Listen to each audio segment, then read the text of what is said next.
Do you think do newcomers come on too quickly?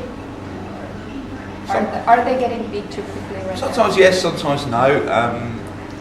I mean, in pop music, obviously yes. You know, that's a real problem, and that's why there's been no classic kind of rock albums made in the last sort of 15 to 20 years, because everyone comes on too quickly and everyone copies everyone else. It's less of a problem in drum and bass, I think. There's a lot of acts who are just coming through now, who've been around for a long time. I mean, I mentioned Instrumental, and those guys have been around for years, but their time is finally coming.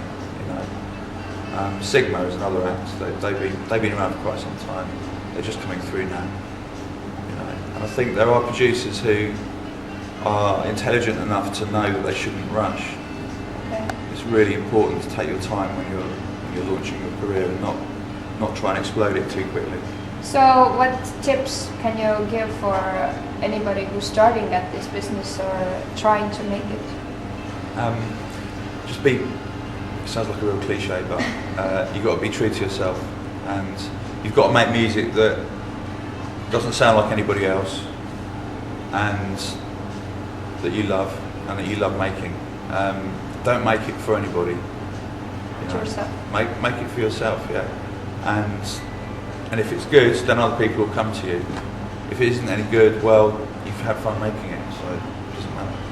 So another subject, you run amazing podcasts. How would you describe your podcast to a person who has never even heard about it? I mean, it's a very modest thing. It's just it's kind of like doing pirate radio, you know. And there's a lot of your own stuff, the hospital worker stuff. Yeah, I mean, like podcasting is. It's weird how successful podcasting's become, because it's basically just a radio show, and it's a lot more free though. So it doesn't have to be any particular length. You can make it as long or as short as you want, and it's just available to download. People can download it whenever they want.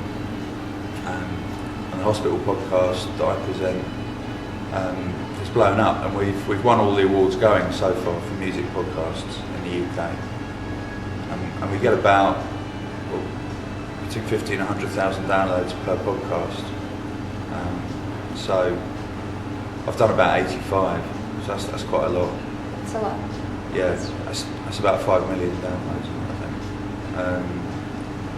So it's good, it's fun. I mean, I just like doing it. I feel like when I'm doing it, I do talk a lot, because you're supposed to. There are actually rules about podcasting, because it's downloaded. You can't just put the music on there and let people download it, because that's illegal. So you have to talk all over it.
What's your favorite club or place where drum and bass is?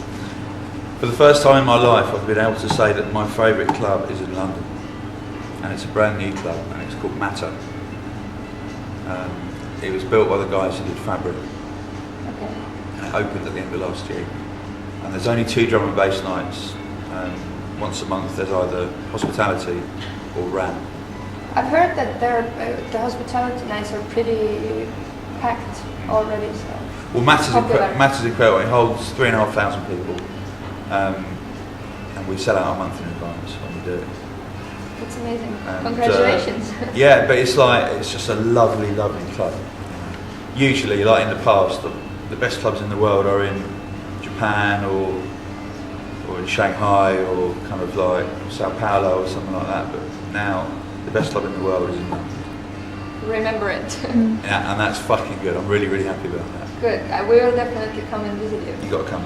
So, what are you working on right now? That's the last question for you. Musically.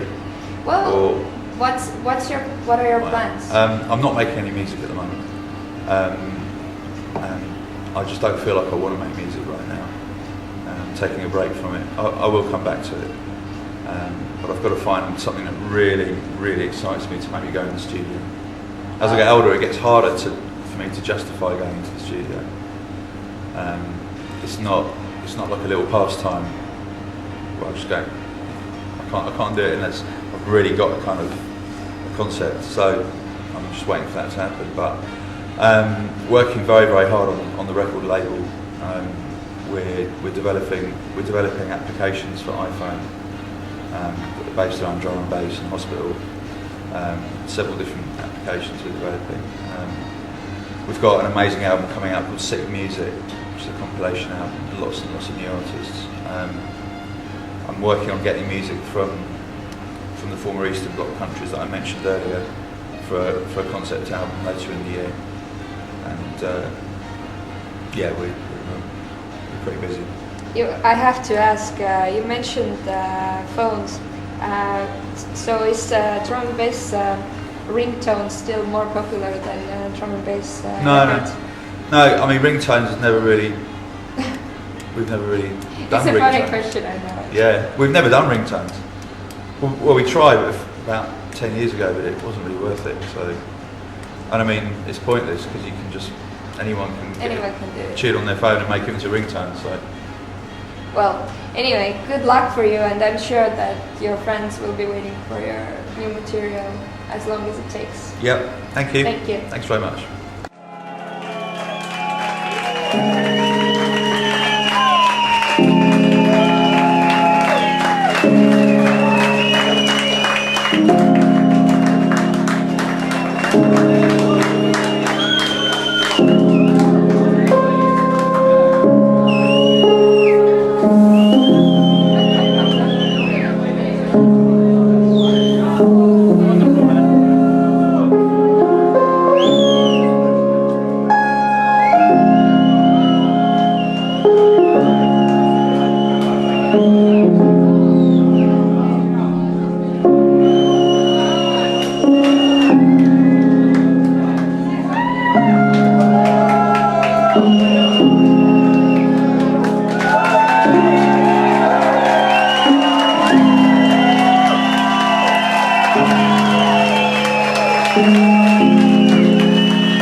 You're watching Prive TV, and I'm London Elektricity, and I'm from London, England, and I'm going to go home now.